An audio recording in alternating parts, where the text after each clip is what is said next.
So I was invited by the good people at Nissan to a dinner here in the DFW area so that I could take a look at the all-new Nissan Versa. Yes, this is the 2020 Nissan Versa. It's the third generation Versa, and it has been completely redesigned. I've actually been super excited to check out this new Versa, so when Nissan invited me to come check it out, I just had to jump at that chance. Now you might be saying, Adam, why are you so excited to check out a Versa? And that requires a quick story time. As some of you might know, when I started txgarage, I used to work for a local Suzuki dealership and then an independent used car dealership.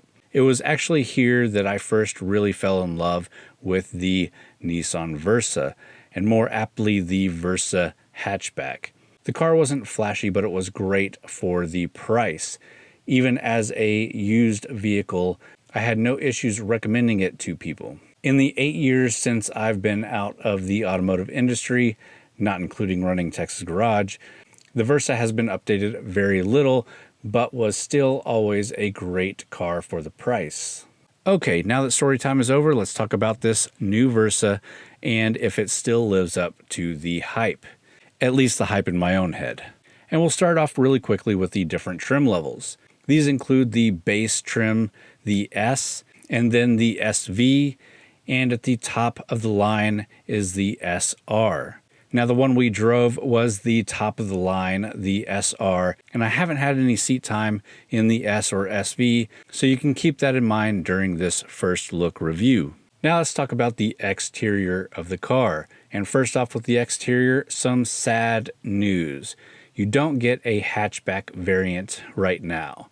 That's cool though, and at first sight the car looks really good. You get a big V-motion grille up front, keeping in line with the rest of Nissan's lineup. The headlights have a sporty looking boomerang design. Here on the SR we have LED headlights with LED signature daytime running lights. I also like the black accents along the front, especially in a color that contrasts it well, like this scarlet ember color we have here. Along the side you see our 17-inch wheels that again look really great for what's supposed to be an entry-level car.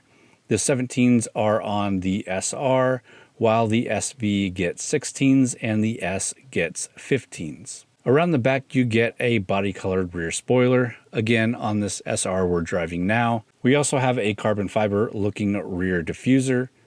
As far as exhaust ports go, well, there are none. The taillights though also have that boomerang look, and yeah, that looks great.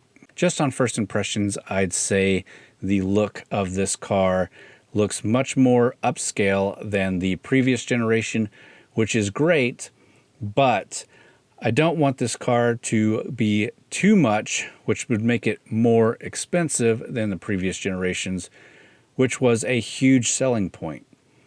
But we'll get to that in a second. First, let's take a look under the hood, where we'll see the 1.6 liter four-cylinder engine.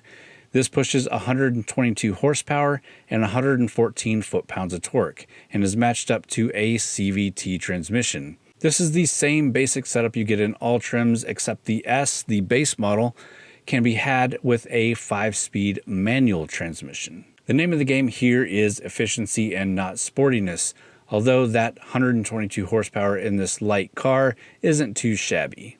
We'll talk more about that in the driving segment though, but you can expect to achieve about 27 miles per gallon city and 35 miles per gallon highway, and that's great.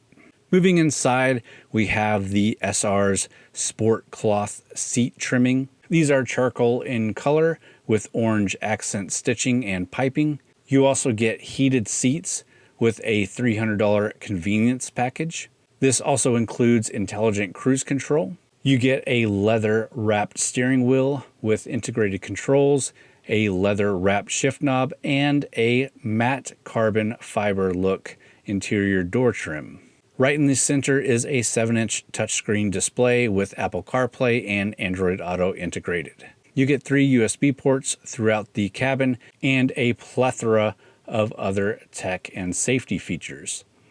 The interior is comfortable and looks great, but overall pretty basic, so let's just move on into the driving segment. Getting behind the wheel of the Versa, it definitely feels refined and has a solid driving experience. Like I mentioned earlier, this car isn't built for sportiness, so you're not going to be burning the tires off.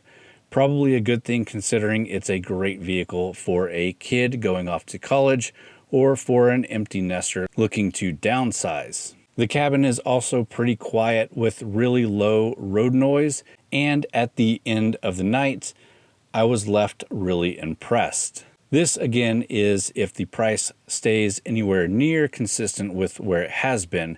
This new Versa should be a hit. With that, let's talk about the price.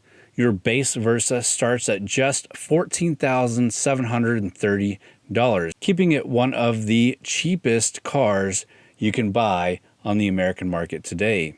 Again, that is for the S trim, which I haven't driven, but as you move all the way up and check all of the boxes, you're still looking at an SR with an MSRP of $19,435. For me, this is a great vehicle for that price.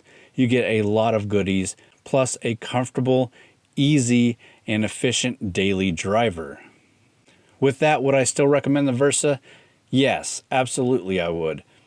I'm looking forward to checking out the other trim levels and getting more seat time in the all-new Versa, but from this first experience, I'm completely sold. I'm interested in what you guys think though.